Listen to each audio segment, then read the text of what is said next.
ಇಲ್ಲಿರುವಂತಹ ಪತ್ರ ವೈಯಕ್ತಿಕ ಅಥವಾ ಖಾಸಗಿ ಪತ್ರ. ಇದನ್ನು ಅನೌಪಚಾರಿಕ ಪತ್ರ ಅಂತ ಅಂದ್ಬಿಟ್ಟು ಕರೀತಾರೆ. ವೈಯಕ್ತಿಕ ಪತ್ರ ಅಂದರೆ ಪರ್ಸನಲ್ ಲೆಟರ್ ಅಂತಲೂ ಹೇಳ್ತಾರೆ. ಕೌಟುಂಬಿಕ ಅಥವಾ ತನ್ನ ವ್ಯಕ್ತಿಗತ ವಿಷಯಗಳನ್ನು ತಿಳಿಸುವಂಥ ಪತ್ರ ಇದು. ವೈಯಕ್ತಿಕ ಪತ್ರವನ್ನು ಯಾರಿಗೆ ಎಲ್ಲಿಗೆ ಬರೆಯೋದು ಅಂತ ಹೇಳೋದು ಬಹಳ ಸುಲಭ. ಹೇಗೆ ಅಂದರೆ, ವೈಯಕ್ತಿಕ ವಿಷಯಗಳನ್ನು ಕಚೇರಿಗೆ, ಶಾಲಾ ಕಾಲೇಜಿಗೆ ಹೇಳುವುದಿಲ್ಲ. ವೈಯಕ್ತಿಕ ವಿಷಯಗಳನ್ನು ಹೇಳುವುದು ತಂದೆ ತಾಯಿ, ಕುಟುಂಬದ ಸದಸ್ಯರು ಮತ್ತು ಸ್ನೇಹಿತರಿಗೆ ಮಾತ್ರ. ಅದರಿಂದ ಅವರುಗಳಿಗೆ ಬರೆಯೋ ಪತ್ರವನ್ನು ವೈಯಕ್ತಿಕ ಪತ್ರ ಅಂತ ಅಂದ್ಬಿಟ್ಟು ಕರೀತಾರೆ. ಸಾಮಾನ್ಯವಾಗಿ ವೈಯಕ್ತಿಕ ಪತ್ರದಲ್ಲಿ 12 ಹಂತ ಅಥವಾ ಅಂಶಗಳನ್ನು ಗುರುತಿಸಬಹುದು. ಮೊದಲಿಗೆ ಪತ್ರದ ಎಡಭಾಗದಲ್ಲಿ ಕ್ಷೇಮ, ಅದು ಮಾರ್ಜಿನ್ ಪಕ್ಕದಲ್ಲೇ ಬರುತ್ತೆ. ಶ್ರೀ ಅನ್ನೋದು ಪತ್ರದ ಮಧ್ಯಭಾಗದಲ್ಲಿ ಬರುತ್ತೆ. ಈ ಕ್ಷೇಮ, ಶ್ರೀ ಎರಡನ್ನು ಬರೆಯಲಬಹುದು ಅಥವಾ ಬರೆದಲ್ಲೇ ಕೂಡ ಬಿಡಬಹುದು. ಮೂರನೇದಾಗಿ ಪತ್ರದ ಬಲಭಾಗದಲ್ಲಿ ಇವರಿಂದ ಅನ್ನುವಂಥ ವಿಳಾಸ ಬರುತ್ತೆ. ಅಂದರೆ ಪತ್ರ ಬರೆಯೋರಂಥ ವಿಳಾಸ ಇದು. ನಾಲ್ಕನೇದಾಗಿ ಇವರಿಂದ ವಿಳಾಸದ ನಂತರ ಅದರ ಕೆಳಗೇನೆ ದಿನಾಂಕ ಅನ್ನೋದು ಬರುತ್ತೆ. ಪತ್ರದ ಬಲಭಾಗದಲ್ಲಿ ಇದು ಬರುತ್ತೆ. ಐದನೇದು, ಪತ್ರ ವಿವರಣೆ ಆರಂಭವಾಗೋಕ್ಕೆ ಮುಂಚೆ ಯಾರಿಗೆ ಪತ್ರ ಬರಿತಾ ಇದ್ದೀರೋ ಅವರಿಗೆ ಗೌರವ ಸೂಚಕವಾಗಿ ಪದನ ಬರೀಬೇಕಾಗುತ್ತೆ. ತಂದೆಗೆ ಪತ್ರ ಬರೆಯೋದಾದರೆ ತೀರ್ಥರೂಪು, ತಾಯಿಗೆ ಪತ್ರ ಬರೆಯೋದಾದರೆ ಮಾತೃಶ್ರೀ ಅಂತ ಬರಿಬೇಕು.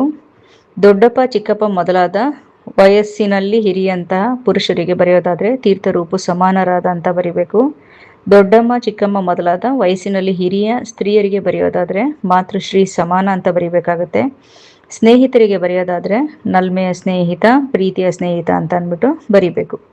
ಆರನೇ ಹಂತದಲ್ಲಿ ನೇರವಾಗಿ ನೀವು ಪತ್ರ ಏನಕ್ಕೋಸ್ಕರ ಬರಿತಿದ್ದೀರಾ ಅದರ ವಿಷಯಕ್ಕೆ ಹೋಗ್ದಲೆ ಮೊದಲಾಗೆ ನಿಮ್ಮ ಕ್ಷೇಮದ ಬಗ್ಗೆ ತಿಳಿಸ್ತಾ ಅವರ ಕ್ಷೇಮವನ್ನು ವಿಚಾರಿಸಬೇಕು. ಇದೊಂದು 2 ಸಾಲಿದ್ರೆ ಸಾಕು.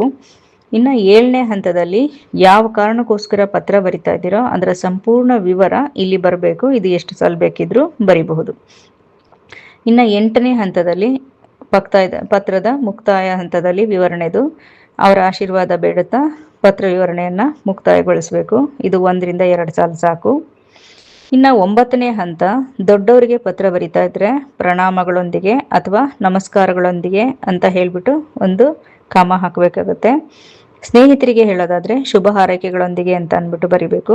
ಇದು ಪತ್ರದ ಎಡಭಾಗದಲ್ಲಿ ಮಾರ್ಜಿನ್ನಿಂದ ಸ್ವಲ್ಪ ಒಳಭಾಗದಲ್ಲಿ ಇದನ್ನ ಬರಿಬೇಕಾಗುತ್ತೆ. ಇನ್ನು 10ನೇ ಅಂಶ, ಪತ್ರದ ಬಲಭಾಗದಲ್ಲಿ ಬರಿಬೇಕು. ಇದು ತಂದೆ ತಾಯಿಗೆ ಬರೆಯೋದಾದ್ರೆ ಇಂತಿ ನಿಮ್ಮ ಪ್ರೀತಿಯ ಮಗ ಅಂತ ಅಂದ್ಬಿಟ್ಟು, ಸ್ನೇಹಿತರಿಗೆ ಬರೆಯೋದಾದ್ರೆ ನಿನ್ನ ಪ್ರೀತಿಯ ಸ್ನೇಹಿತ ಅಥವಾ ನಿನ್ನ ನಲ್ಮೆಯ ಗೆಳೆಯ ಅಂತ ಅಂದ್ಬಿಟ್ಟು ಬರಿಬೇಕು.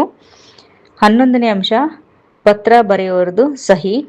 ಇದು 10ನೇ ಅಂಶದ ಕೆಳಭಾಗದಲ್ಲೇ ಬರುತ್ತೆ. ಪತ್ರದ ಬಲಭಾಗದಲ್ಲಿ ಇದನ್ನ ಬರಿಬೇಕು.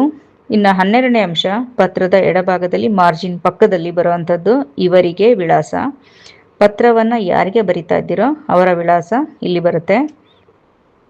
ಪ್ರವಾಸಕ್ಕೆ ಹಣ ಕೇಳಿ ತಂದೆಗೆ ಪತ್ರ ಬರೆಯೋದು, ವಿದ್ಯಾಭ್ಯಾಸದ ಪ್ರಗತಿಯ ಬಗ್ಗೆ ತಿಳಿಸಿ ತಾಯಿಗೆ ಪತ್ರ ಬರೆಯೋದು, ಜಾತ್ರೆಗೆ ಹುಟ್ಟುಹಬ್ಬಕ್ಕೆ ಆಹ್ವಾನಿಸುತ್ತಾ ಸ್ನೇಹಿತನಿಗೆ ಪತ್ರ ಬರೆಯೋದು, ಹಾಗೆ ಶಾಲಾ ವಾರ್ಷಿಕೋತ್ಸವ, ಪ್ರವಾಸದ ಅನುಭವವನ್ನು ತಿಳಿಸುತ್ತಾ ಸ್ನೇಹಿತನಿಗೆ ಪತ್ರ ಬರೆಯೋದು, ಈ ಮೊದಲಾದ ಅನೇಕವೆಲ್ಲ ವೈಯಕ್ತಿಕ ಪತ್ರದ ಅಡಿಯಲ್ಲಿ ಬರುತ್ತೆ.